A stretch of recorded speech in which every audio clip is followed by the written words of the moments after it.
Hello everybody, VG time back again with another deck profile. This time not as excited as I normally would be because we're looking at the yellow in the set.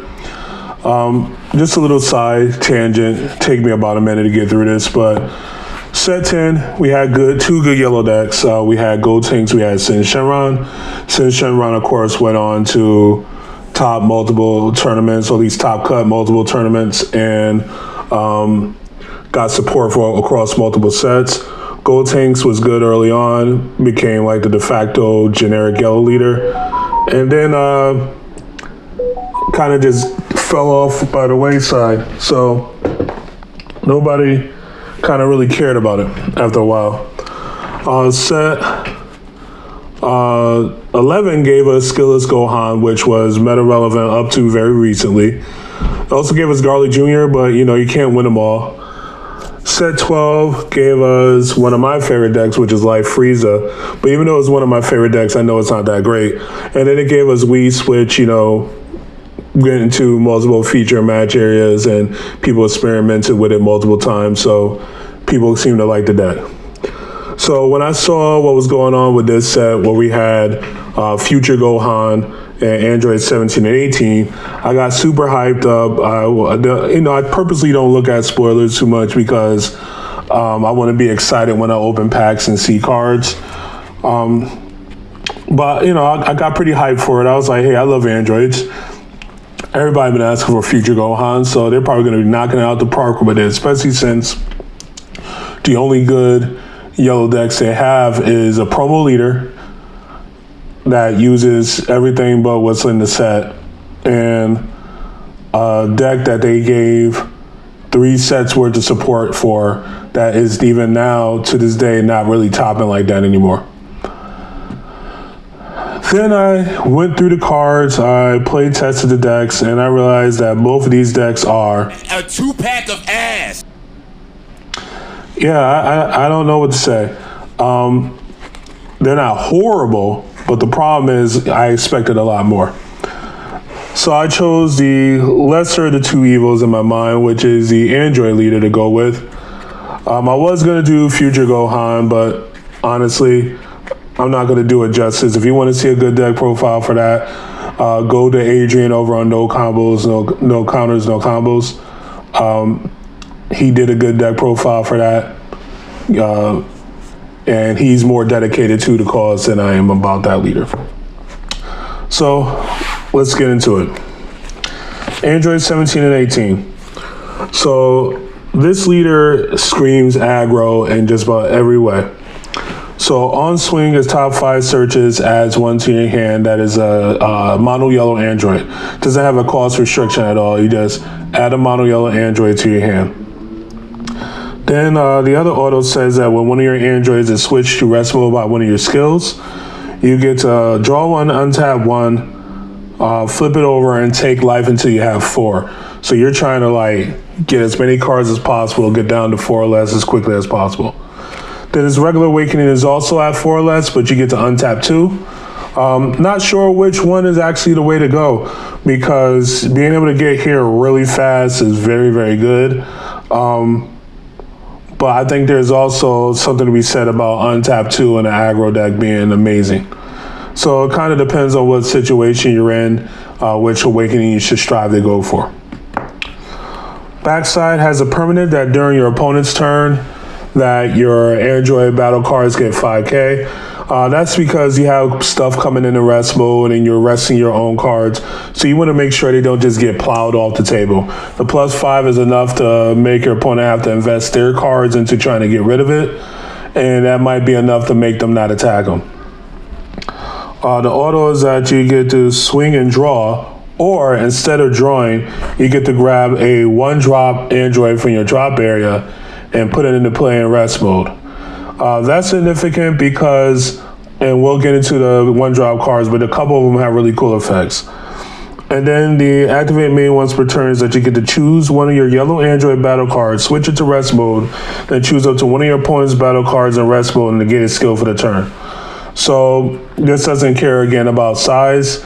Granted, it does not get around barrier, but still is very good effect, and it triggers other very strong effects. So we're going to go into the unisons. Android 13 robotic unity. This one has rejuvenate. You are paying the full retail for it. This guy's a 2. But it has an activate main and a unison skill. The activate main allows you to choose one of your yellow Android battle cards and switch it to rest mode. Then choose up to one of your opponent's skillless battle cards in rest mode and place it underneath this card. So if you were able to get to the backside, you can negate one of their cards by tapping one of your guys and then tap another one of your little guys or whatever to yoink that card and put it underneath here as a form of removal. And that's a really good form of removal because your opponent can't just fuel other skills like warp-based strategies or drop-based strategies. The +1 allows you to untap one of your battle cards so that you could then but it has to be a 3 or less Android battle card, I'm sorry. So you get to switch one of them to active mode, and then until the start of your next turn, you reduce the combo cost of the Android cards in your hand by 1. That's also very important because we have several of those in the deck. So you could tap a guy, negate, plus restand, reduce your combo cost, tap, take the guy that you negated with this. Very strong. When I first heard that tapping your guys was going to be a thing in this deck, Vegeta, Newwst, and the Fury was the first thing I thought about. This is, of course, a finisher for the deck. You play it down for 3, then you tap one of your guys to give it a marker, -3, tap one of their energy, swing twice for 20k double. By tapping your guy, again, you're going to get effects off, so very good. So 1-drops. Top 5 searcher, but what is also good about this guy is that he top 5 searches for yellow androids 5 or less, but he also searches these guys right here. So he has a lot of targets in his deck. He's not going to miss. What is also great is he has an auto once per turn that if he's rested, he restands himself and becomes a blocker until the end of your opponent's next turn. And then, of course, if you're on the backside, which you would be because you rested a guy, he would be a 9k blocker, if that is at all relevant for some reason. This guy right here is pretty cool. He says that when this card is switched to rest mode by one of your yellow card skills, you restand him and he becomes a 15k beater into your next main phase. So that means even during your opponent's turn, he's a 15k. If you're on backside, which you should be, he's a 20k. So again, it's kind of hard to really run into him. Then he has an activate main where you can pay yellow and rest one of your other Android battle cards to play the 3-drop vanillas from the deck. And I think that's pretty cool to be able to play 3 drops for 1 energy, especially 3-drop 30Ks. So I think that's pretty relevant. This guy right here is the guy I usually like to get back the most off of the skill. It's either this one or this one. You can negate your ability to draw to play this guy, and this guy draws on play. But he has a second auto that says that you get to choose one of your opponent's battle cards with an energy cost of 5 or less and negate the skill for the turn. So you could like swing, bring it in, draw, negate a skill, and then restand it with this, with the unison, and take that card. And you can do that without having to burn the leader's resting ability to negate another card.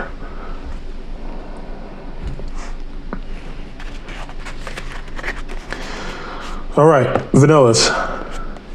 Don't sleep on them. 3-drop 30Ks are very above cost, especially when they only cost 1 energy. Granted, nowadays we have a deck making them for free, but we can't ask for too much. Point is, 3-drop 30Ks. On your opponent's turn, they're 35Ks, so they're still difficult to swing into even for the decks that can generate 30Ks. And yeah, they're just good beaters.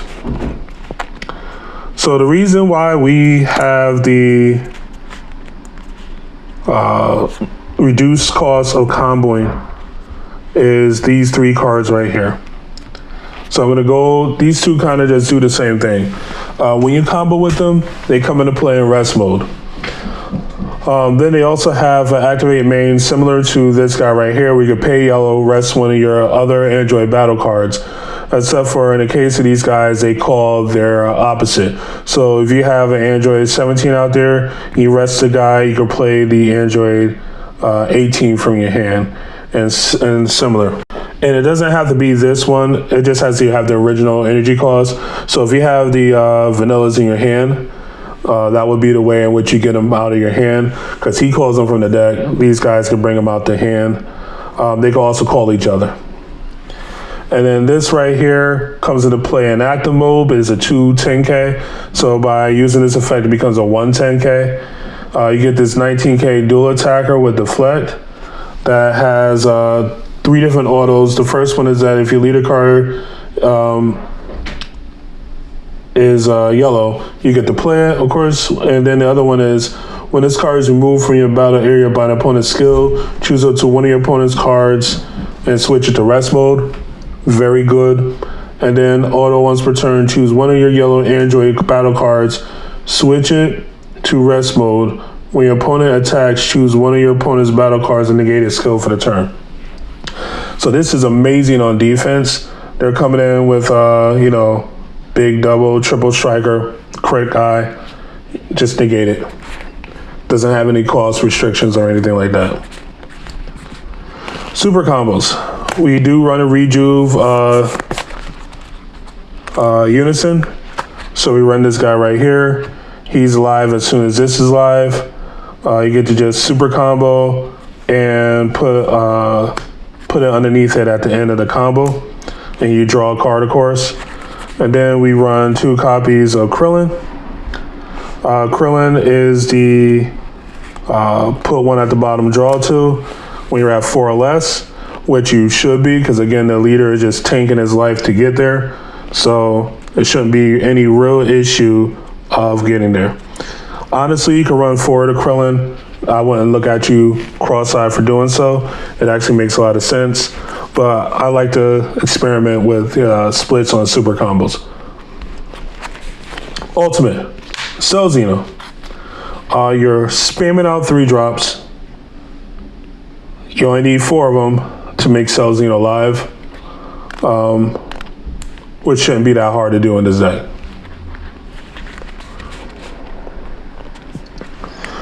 So we mentioned negating skills on the opponent's turn, how good that is. That's where this card comes in, Assault of the Androids. This card right here by itself is just good. It's basically a yellow bean if you want it to be. But as an activate battle, if your leader card is a mono yellow Android card, so it's also usable in Android 13, 14, and 15 from the Battle Evolution set, so keep that in mind. You get to choose one of your opponent's skillless battle cards with an energy cost of 5 or less, and that's in rest mode, and pop it. And then you could choose to give your leader plus 5K for the turn, or choose one of your yellow battle cards to give it plus 15K power for the battle. So both of those abilities are good, but I like it for the yellow bean effect and for the defensive ability. Vegeta's Final Flash. Again, we're about negating things on the opponent's turn. On the opponent's turn. This also comes up during your turn if they're running like Aegis-based strategies or something like that. But basically, just negate card skill, activate this, pop it, or do whatever you want to do. Then for my negate, I played 4 of a negate that has other versatilities, and that is the power of the Super Saiyan. So it's a hard negate if you need it to be, but using an aggressive decks like this, you're not really trying to have a bunch of cloggy negates. So the fact that it has an activate battle that is 1 free, 2 replaces itself, and 3 goes along with the deck strategy is also great. So the activate battle says, draw a card, choose one of your opponent's battle cards or unisons and switch it to rest mode. It doesn't matter whose turn is on. And the permanent says that if you have 1 untapped energy, you get to activate this skill without paying its cost.